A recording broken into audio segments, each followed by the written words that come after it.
Сіз жантақтың емдік қасиетін білдіңіз бе? Оны ауыл тұрғындары қыстық азық ретінде малдарға пайдаланатыны белгілі. Емдік қасиеті туралы біреулер білсе, біреулер білмес. Сіздермен бірге адам ағзасы арнасы. Видеоны көрместен бұрын каналға тіркеліп, видеоға лайк басуды ұмытпаңыз. Қазақша контентті бірге дамытайық. Менің өтім осыдан бірнеше жыл бұрын толып қала беретін. Асқазаным қыжылдап, қалаған нәрсемді жей алмай қор болатынмын. Кейде тіпті астың сіңуінің өзі қиынға соғушы еді. Дәрігерге көрініп, үнемі дәрі қабылдаумен жүретінмін. Бірақ дәрі ішуден, укол салдырудан да адам шаршайды екен. Өтім толып, аузыма ащы запыранның дәмі келіп, қиналып отырғанымда үйге көптен бері көрмеген бір ағайынымыз келіп қалды. Мазамның болмай отырғанын кір жеген қабағымнан байқаған ол кісі, бір жерің ауырып отыр ма деп сұрады. Ас қорыту жолдарының дұрыс жұмыс істемейтінін айтып ем, ол дәл қазір жантақтың гүлдеп жатқан кезі. Соны көп қылып орып әкеп қойда, майдалап турап, шай секілді демдеп ішіп жүр. Аттай болып кетесің деді. Ағамыздың жасы ұлғайып қалған кісі еді. Сөзіне сенер-сенбесімді білмедім. Қарттықпен бірдеңені шатыстырып айтып қалса, бекерге уланып қаламын деп қорықтым. Сөйтіп ол кісіге мақұл деп бас изегенім болмаса, айтқанын орындай қойғаным жоқ. Біраз уақыттан кейін әскерде бірге болған дос жігітті көшеде кездестіріп қалдым. Қала сыртында саяжай барын айтқан ол мені сонда қонаққа шақырды. Біраз таза ауамен тыныстап, есік алдындағы хауызына шомылдық. Досым кәуап әзірлеп, әйелі ет асты. Дастарханды тәтті пәттілерге толтырды. Көкөністерден жасалған салаттардан ғана ауыз тиіп, еттен жасалған тағамдардан түртіп қана қойғанымды байқаған ол досым неге тамақ жемей отырғанымды сұрады. Мен ауруымды айтып едім, ол маған күле қарап, сен қорықпай жей бер, мен оны сіңдіретін нәрсе табамын деді. Мен арақ құяйын деп отырған шығар деп, ондайды іше алмаймын деп сызылдым.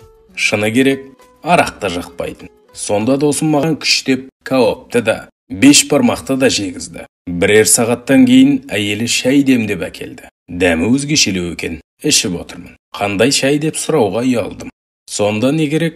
Қанша көп тамақ жегеніммен сол күні мен түнде тыныш ұйықтадым. Запыранда мазаламат, асқазанымда жылдаған жоқ.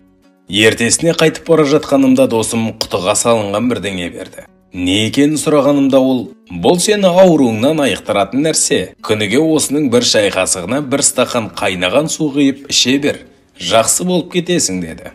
Әрі қарай қазбалап сұрауға ұялып кете бардым. Үйге келген соң досым берген шөпті үзбей айға жуық уақыт іштім. Шынында жағдайым түзеліп қалды. Бұрынғыдай мазам қашпайды. Емдік шөбім таусылған соң досыма қоңырау шалып, өткенде берген шайыңның таусылғанын айтып тағы бар ма деп сұрап едім, ол кеңкілдей күлді. Соның не екенін байқамағаның ба? Кәдімгі жантақ қой.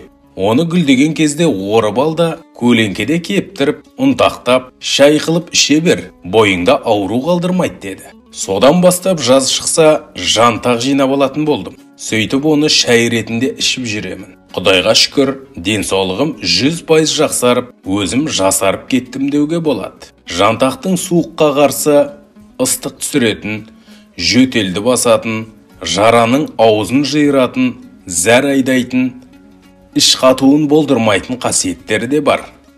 Ол геморройды да жақсы емдейді. Ем ретінде жантақтың гүлін, тамырын пайдаланады. Іш қатып ауыратындар жантақтың алдын ала кептіріліп ұсақталған тамырының 2 шай қасығына 1 стакан қайнаған су құйып 7 минут қайнатады. Қараңғы жерде 30 минуттай тұндырып суытады. Содан соң қайнатпаның бәрін аш қарынға бірден ішіп қою керек.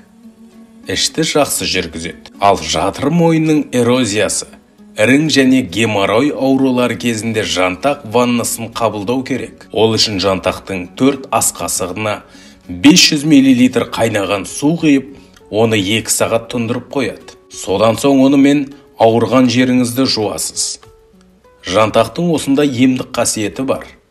Дегенмен оны пайдаланбас бұрын емдеуші дәрігеріңіздің кеңесін алғаныңыз дұрыс.